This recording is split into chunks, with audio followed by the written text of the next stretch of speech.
शांति। आज हम बाबा की 13 फरवरी 2026 के महावाक्य सुनेंगे। प्रातः मुरली ओम शांति बाप दादा मधुबन 13 फरवरी 2026। आज बाबा बोले, मीठे बच्चे, यहाँ तुम्हारा सब कुछ गुप्त है।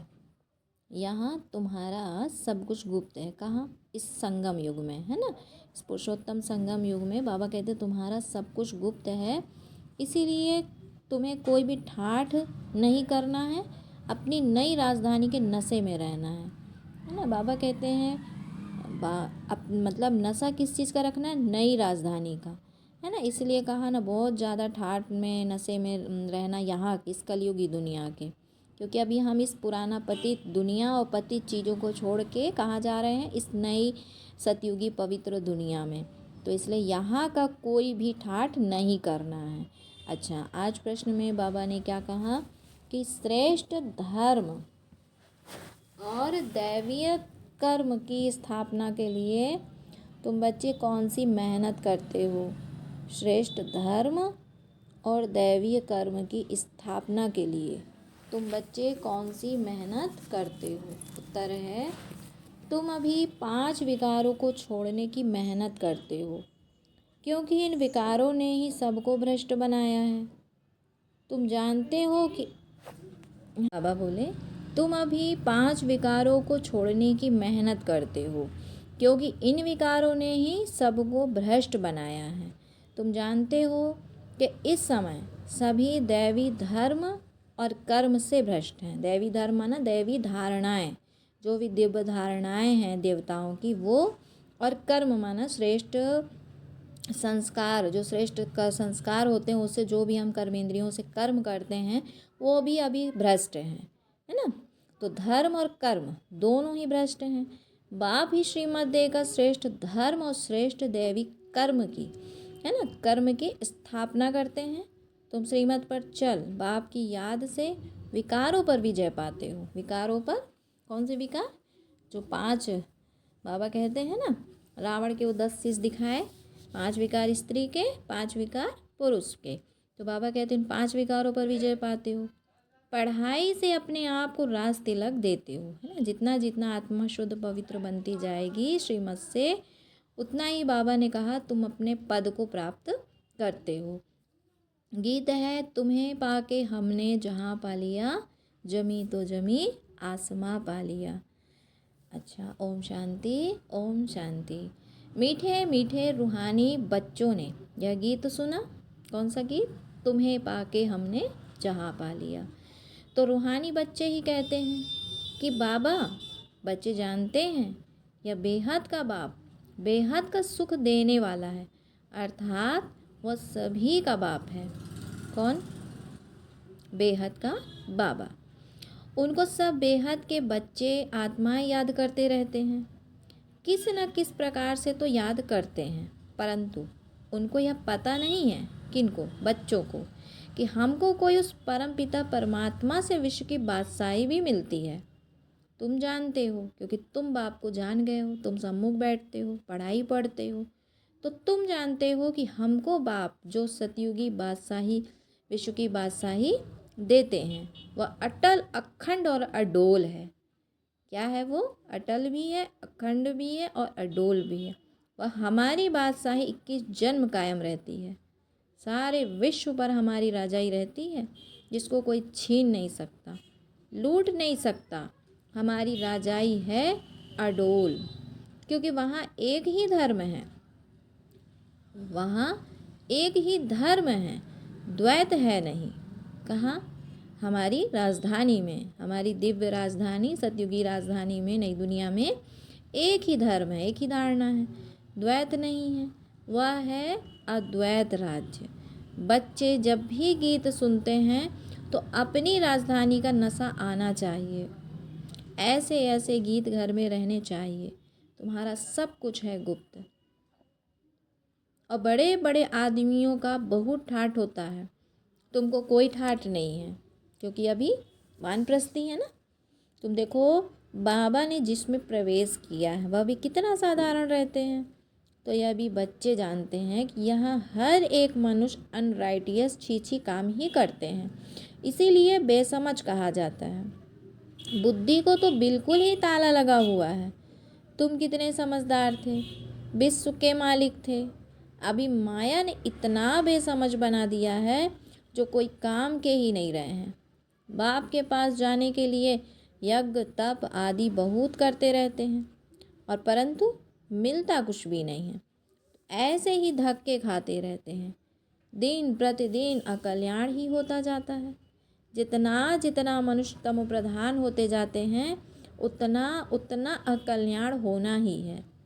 ऋषि मुनि जिनका गायन है वह पवित्र रहते थे, नेति नेति करते थे, अभी तमो प्रधान बन गए हैं तो कहते हैं शिवो अहम तत्वम, सर्वव्यापी हैं, तेरे मेरे सब में हैं। वो लोग सिर्फ परमात्मा कह देते हैं, परम पिता कभी नहीं कहेंगे। परम पिता उनको फिर सर्वव्यापी कहना यह तो रॉन्ग हो जाता है, इसीलिए फिर ईश्वर व परमात्मा कह देते। पिता अक्षर बुद्धि में नहीं आता है,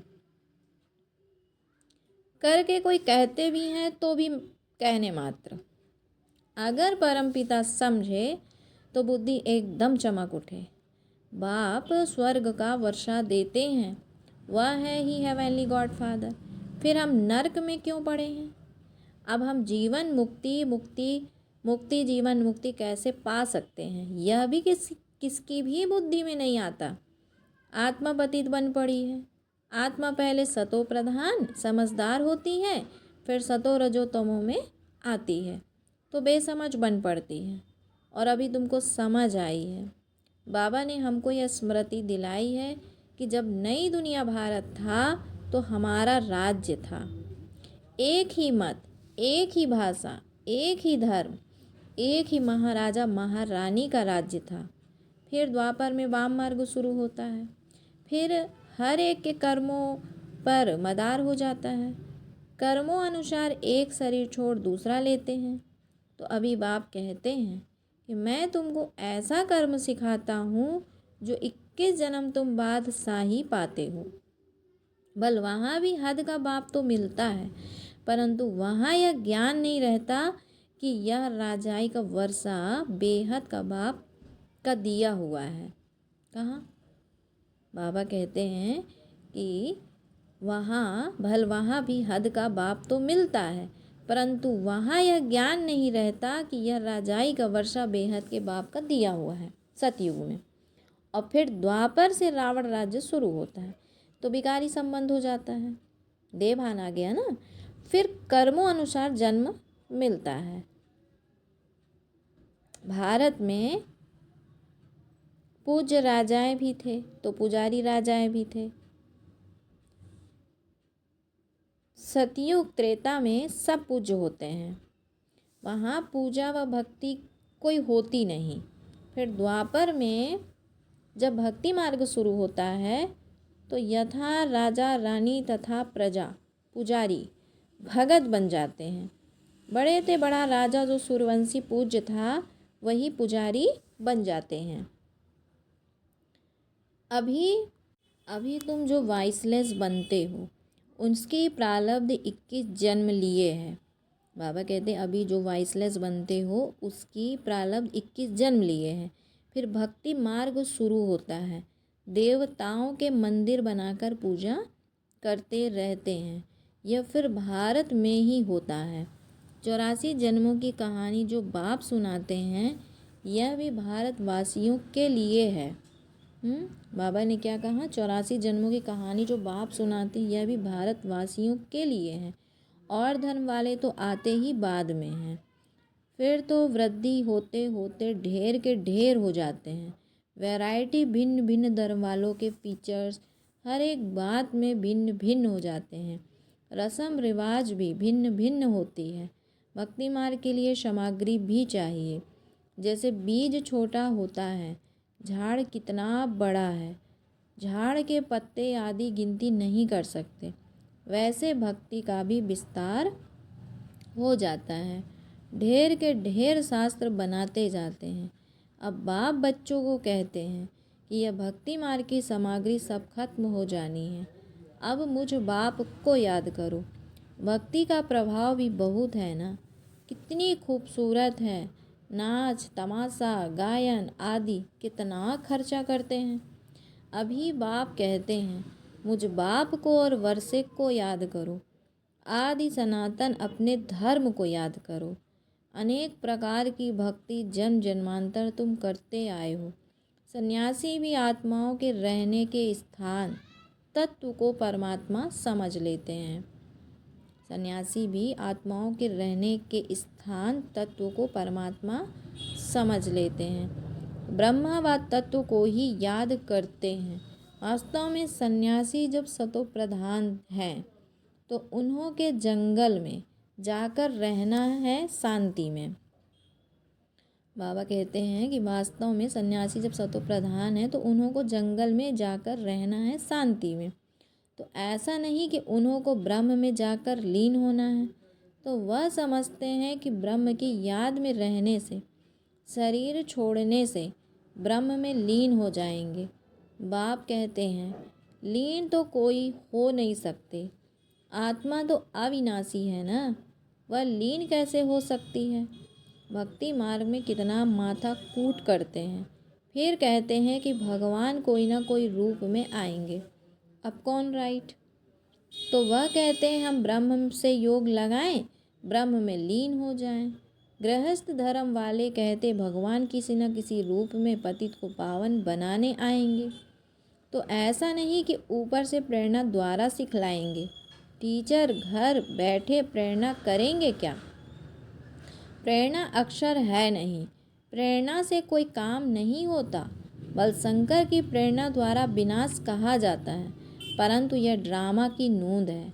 उन्हों को यह मूसल आदि तो बनाने ही हैं। यह सिर्फ महिमा गाई जाती है। कोई भी अपने बड़ों की महिमा नहीं जानते। धर्म स्थापक को भी गुरु कह देते, लेकिन वे तो सिर्फ धर्म स्थापन करते हैं। गुरु उनको कहा जाता है जो सद्गति करे। वह तो धर्म स्थापन करने आते हैं, उनके पिछाड़ी उनकी वंशावली आती रहती है। सद्गति तो किसकी करते नहीं। बाबा कहते हैं सद्गति तो किसकी करते नहीं। उनको गुरु कैसे कहेंगे। गुरु तो एक ही है जिसको सर्व का सद्गति दाता कहा जाता है। भगवान बाप ही आकर सबकी सद्गति करते हैं, मुक्ति जीवन मुक्ति देते हैं। उनकी याद कभी किससे छूट नहीं सकती। उनकी याद कभी किससे छूट नहीं सकती। भल पति से कितना भी प्यार हो, फिर भी हे भगवान हे ईश्वर ज़रूर कहेंगे, क्योंकि वही सर्व का सद्गति दाता है। तो बाप बैठ समझाते हैं यह सारी रचना है। रचयिता तो बाप मैं हूँ। सबको सुख देने वाला एक ही बाप ठहरा। भाई भाई को वर्षा नहीं दे सकते, वर्षा हमेशा बाप से ही मिलता है। तुम सभी बेहद के बच्चों को बेहद का वर्षा देता हूँ, इसीलिए ही मुझे याद करते हैं। हे परमपिता क्षमा करो, रहम करो, समझते कुछ भी नहीं। भक्ति मार्ग में अनेक प्रकार की महिमा करते हैं, यह भी ड्रामा अनुसार अपना पार्ट बजाते रहते हैं। बाप कहते हैं मैं कोई इन्हों के पुकारने पर नहीं आता हूँ, यह तो ड्रामा बना हुआ है। मेरे ड्रामा में मेरे आने का पार्ट ढूंढा हुआ है। अनेक धर्म का विनाश और एक धर्म की स्थापना व कलयुग का विनाश। सतयुग की स्थापना करनी होती है, तो मैं अपने समय पर आपे ही आता हूँ। इस भक्ति मार्ग का भी ड्रामा में पार्ट है। अभी जब भक्ति का पार्ट पूरा हुआ तब आया हुआ हूँ। तो बच्चे भी कहते हैं कि अभी हम जान गए कि 5000 वर्ष के बाद फिर से आपके साथ मिले हैं। कल्प पहले भी बाबा आप ब्रह्मा तन में ही आए थे। यह ज्ञान तुमको अभी मिलता है, फिर कभी नहीं मिलेगा। तो यह है ज्ञान, वह है भक्ति। ज्ञान की है प्रारब्ध चढ़ती कला। ज्ञान की प्रारब्ध क्या है? चढ़ती कला। सेकंड में जीवन मुक्ति कहा जाता है। कहते हैं जनक ने सेकंड में जीवन मुक्ति पाई। क्या सिर्फ एक जनक ने जीवन मुक्ति पाई? जीवन मुक्ति अर्थात जीवन को मुक्त करते हैं इस रावण राज्य से। जीवन मुक्ति अर्थात जीवन को मुक्त करते हैं इस रावण राज्य से। आप जानते हैं सब बच्चों की कितनी दुर्गति हो गई है, उन्हों की फिर सद्गति होनी है। दुर्गति से फिर उच्च गति, मुक्ति जीवन मुक्ति को पाते हैं। क्या कहा शिव बाबा ने कि दुर्गति से फिर उच्च गति, मुक्ति जीवन मुक्ति को पाते हैं। पहले मुक्ति में जाकर फिर जीवन मुक्ति में आएंगे, शांति से फिर सुखधाम में आएंगे। तो यह चक्र का सारा राज बाप ने समझाया है। तुम्हारे साथ और भी धर्म आते जाते हैं, मनुष्य सृष्टि वृद्धि को पाती जाती है। बाप कहते हैं कि इस समय यह मनुष्य सृष्टि का झाड़ तमोप्रधान जड़जड़ीभूत हो गया है। आदि सनातन देवी देवता धर्म का फाउंडेशन सारा सड़ गया है, बाकी सब धर्म खड़े हैं। भारत में एक भी अपने को आदि सनातन देवी देवता धर्म का समझता ही नहीं है देवता धर्म के, परंतु इस समय यह समझते नहीं हम आदि सनातन देवी देवता धर्म के थे, क्योंकि देवताएं तो पवित्र थे। समझते हैं हम तो पवित्र हैं नहीं, इसीलिए स्वीकार नहीं करते। तो हम अपवित्र पतित अपने को देवता कैसे कहलाएं? तो यह भी ड्रामा प्लान अनुसार रस्म पड़ जाती है हिंदू कहलाने की। आदमशुमारी में भी हिंदू धर्म लिख देते हैं। भल गुजराती होंगे तो भी हिंदू गुजराती कह देंगे।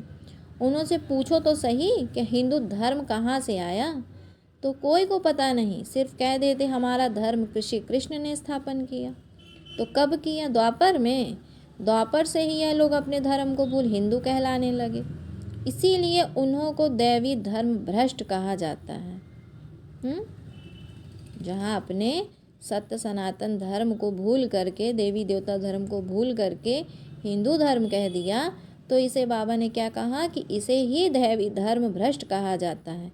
वहाँ सब अच्छा कर्म करते हैं, यहाँ सब छीछी कर्म करते हैं, इसीलिए धर्म भ्रष्ट कर्म भ्रष्ट कहा जाता है।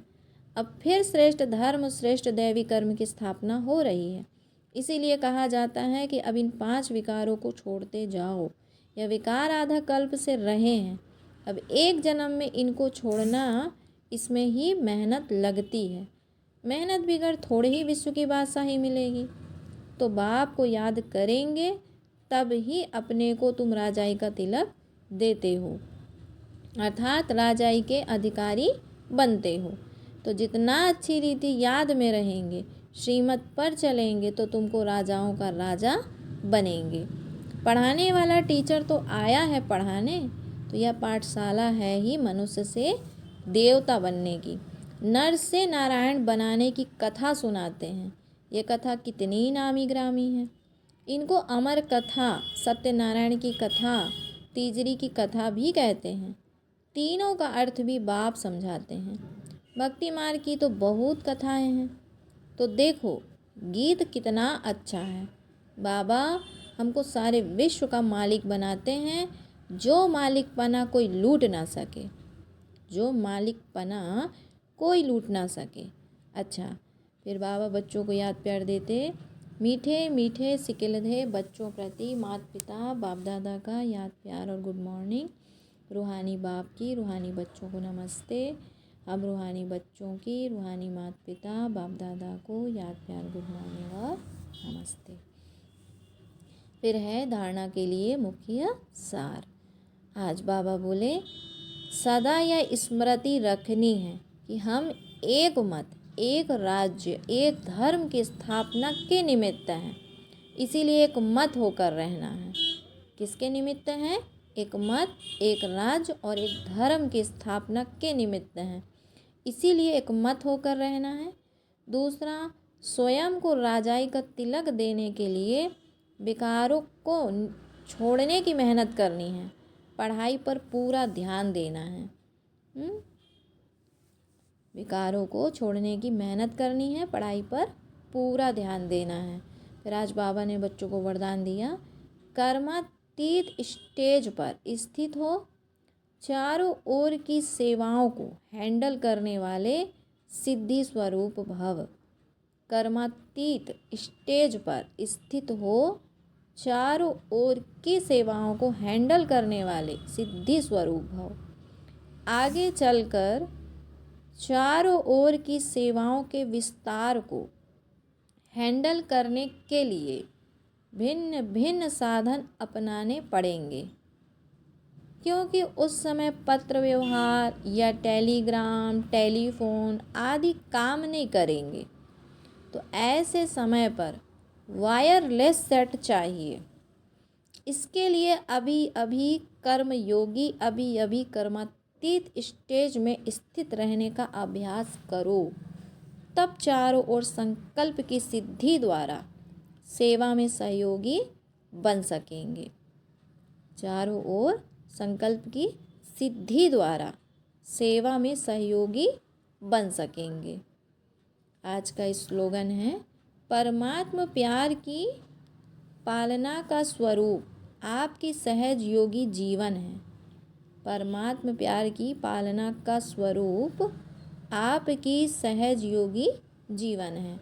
आप जितना सहज जीवन जीते हैं उतना ही बाप की पालना को प्रत्यक्ष करते हैं। अगर आप कठिन जीवन जीते हैं, तकलीफ़ में रहते हैं, दुख अशांति वाला जीवन जीते हैं, तो इससे ये सिद्ध नहीं होता कि आप बाप की पालना के निमित्त हैं, क्योंकि बाप की पालना के निमित्त आत्मा सदा खुश रहती है, सदा सहज योगी जीवन जीती है। तो परमात्मा पालना, प्यार की पालना का स्वरूप क्या होगा? आपकी सहज योगी जीवन। अच्छा, आज ये अव्यक्ति सारे की पॉइंट है, एकता और विश्वास की विशेषता द्वारा सफलता संपन्न बनो।